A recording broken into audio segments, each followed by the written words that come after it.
And all of you can be listening to what Jesus says about the happy dance God does. I read from Luke chapter 14. On one occasion, when Jesus was going to the house of a leader of the Pharisees to eat a meal on the Sabbath, they were watching him closely. When he noticed how the guests chose the places of honor, he told them a parable, a story. He said, "When you are invited by someone to a wedding banquet, do not sit down at the place of honor, in case someone more distinguished than you has been invited by your host, and the host who invited both of you may come and say to you, 'Give this person your place.' And then in disgrace, you would start to take the lowest place. But when you are invited, go and sit down at the lowest place, so that when your host comes, he may say to you, 'Friend, move up higher.' And then you will be honored in the presence of all who sit at the table with you.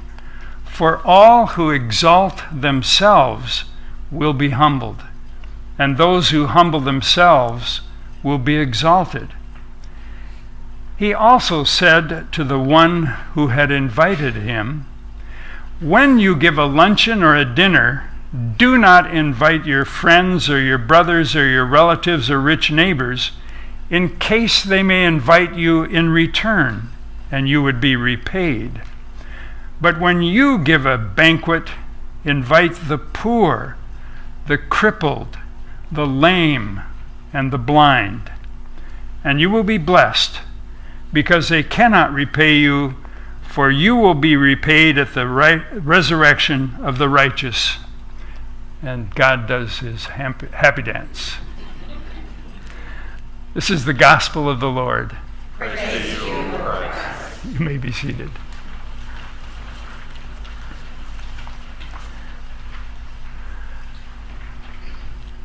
How many of you have heard of Auburn University? Have you heard that they have a football program? All right, this first story is about Coach Shug Jordan at Auburn University. He asked his former linebacker, Mike Colon, who was then playing for the Miami Dolphins, if he would help his alma mater by doing some recruiting. And Mike said, "Sure, Coach. What kind of player are you looking for?" And the coach said, "Well, Mike, you know there's that fella. You knock him down and he just stays down." And Mike said, "We don't want him, do we?" "Nope, that's right." "And then there's that fellow, you knock him down and he gets up, you knock him down and he stays down." And Mike said, "We don't want him either, do we, Coach?"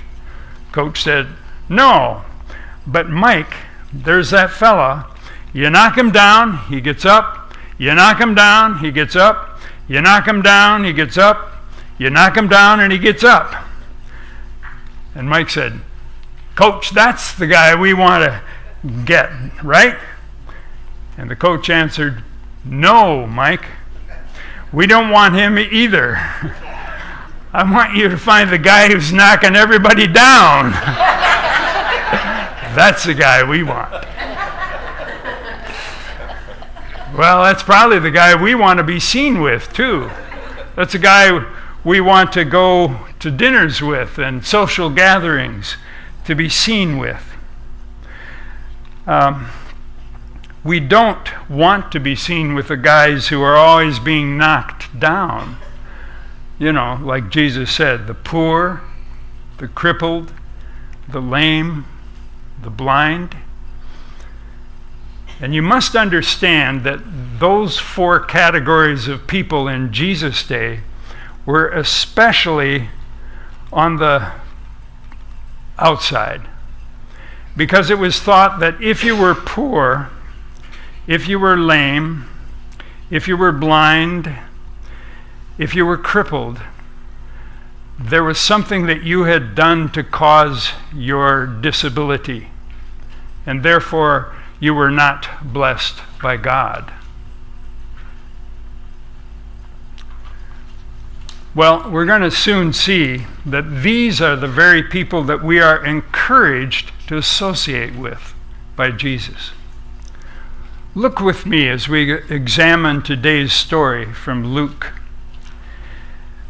It's about a party, and as the guests arrive, they quickly start grabbing the front row seats, the places of honor.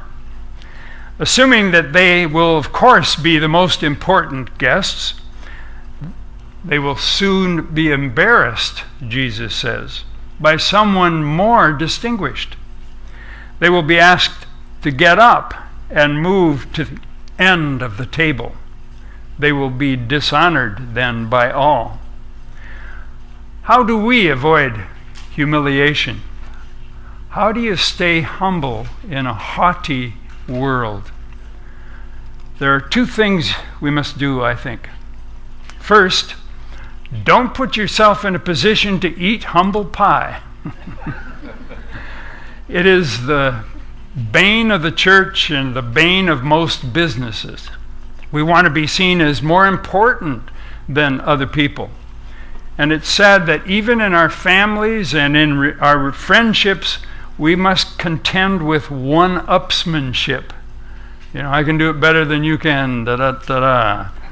Well, Jesus encountered this at a dinner after a worship service. Remember the scene with me. After synagogue services, Jesus is invited to a dinner at a man's house who is known throughout the community as an upstanding Pharisee. As Jesus arrived, it says in Luke that he is being watched. Now, why would it say that? Well, he had stirred up controversy before. Perhaps he might do something to raise suspicions here at the dinner. Well, not wishing to disappoint his antagonists, Jesus poses a question. Is it lawful to heal on the Sabbath day or not? Nobody said a word.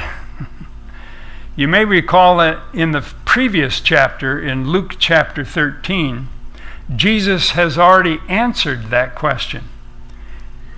He has shown by his actions that it is legal, it is good to heal on the Sabbath, because people are more important than rules. People are more important than rules. But Jesus wants to press the issue once again. So at this dinner party, he singles out a man sitting right by him who is suffering from dropsy, and he heals him right on the spot. To the owner of the home, this is an affront, because Jesus has broken a commandment in the home of a distinguished Pharisee. And the commandment is, thou shalt not work on the Sabbath day. And healing is work, right? At least it is to this guy. I imagine that the atmosphere at this point is so thick you could cut it with a knife. And it's interesting to note that neither in Luke chapter 13, when he heals that bent over woman, remember? She had been bent over for how many years? 18 years. She had been bent over for some medical reason. And Jesus heals her. And now Jesus heals the man with dropsy. Neither one of these folks who were ill requested to be healed. The point here is not the healing. The point is that in chapter 13, again, and in chapter 14, people take preference over rules. And now the momentum shifts, and dinner is being served, and it's time to grab a seat. You would think Jesus would leave well enough alone, but noticing the mad scramble to grab the seats closest to the host, the seats of honor, he gives two pieces of advice. The first is given to the guest. When you are invited to a wedding, he says, and it comes time for dinner, Don't take the places of honor. Otherwise, someone more important, who may arrive late, and you will be asked to move down, to take a seat at the end of the table. But if you come and take a seat at the end of the table, the host will come and move you up, and thereby you will be honored before all.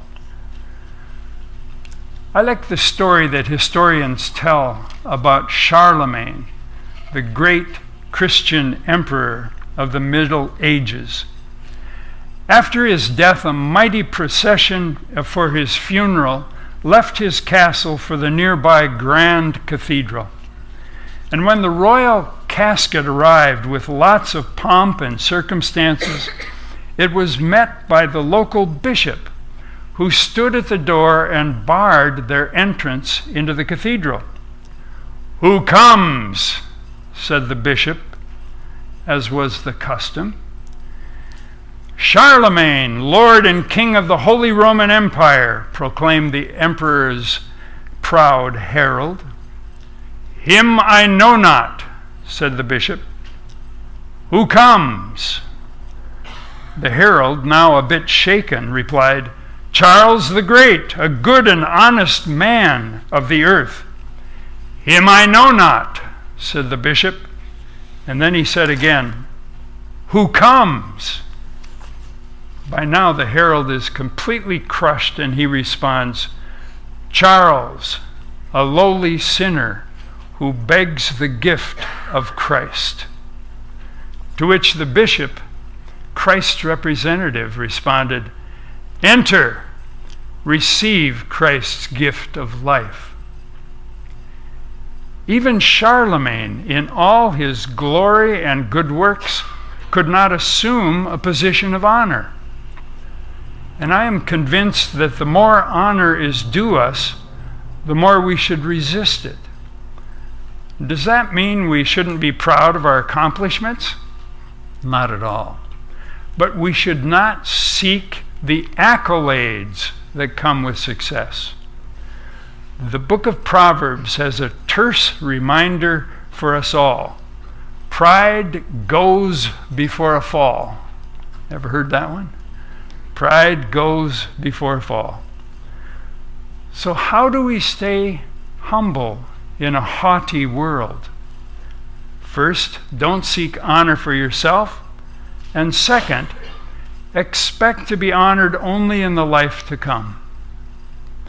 This is Jesus' second piece of advice, and it is given to that Pharisee, that honorable man who invited him to the party. He says, "Don't throw dinner parties for your friends, your family, and rich neighbors, because they will invite you back to their table, and you will have your reward. Rather," Jesus says, now you guys are listening up, right? Jesus says, "Throw dinner parties for the poor and the lame. They will not be able to pay you back, but you will be paid back at the time of the resurrection." So what is Jesus' point? What is he trying to say? Is he saying never throw parties at your house and invite your friends?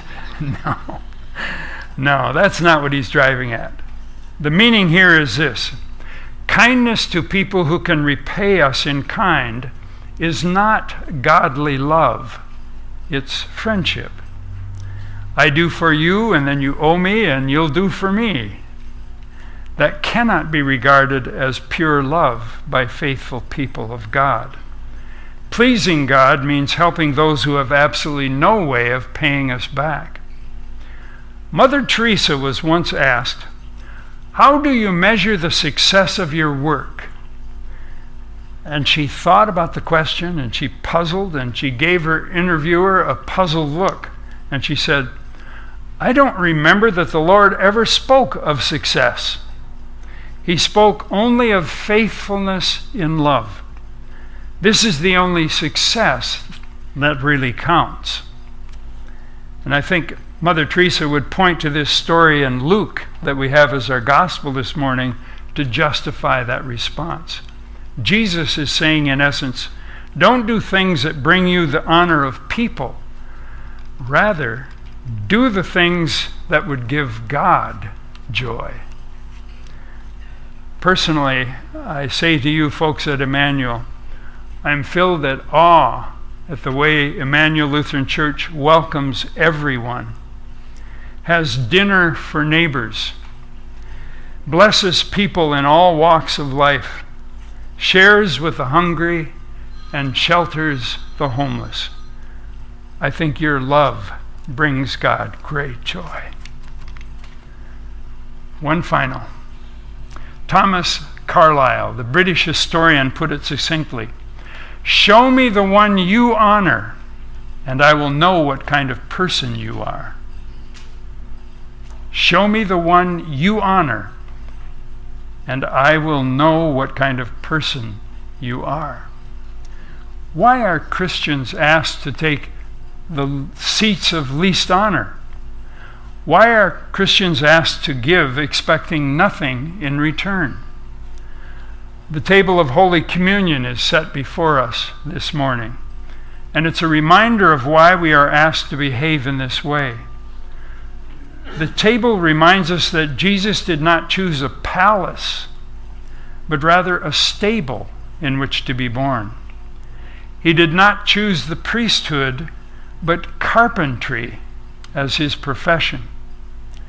He did not choose world leaders, but world losers to develop his plan. He did not choose a throne, but rather a cross from which to rule. So what is our ongoing choice?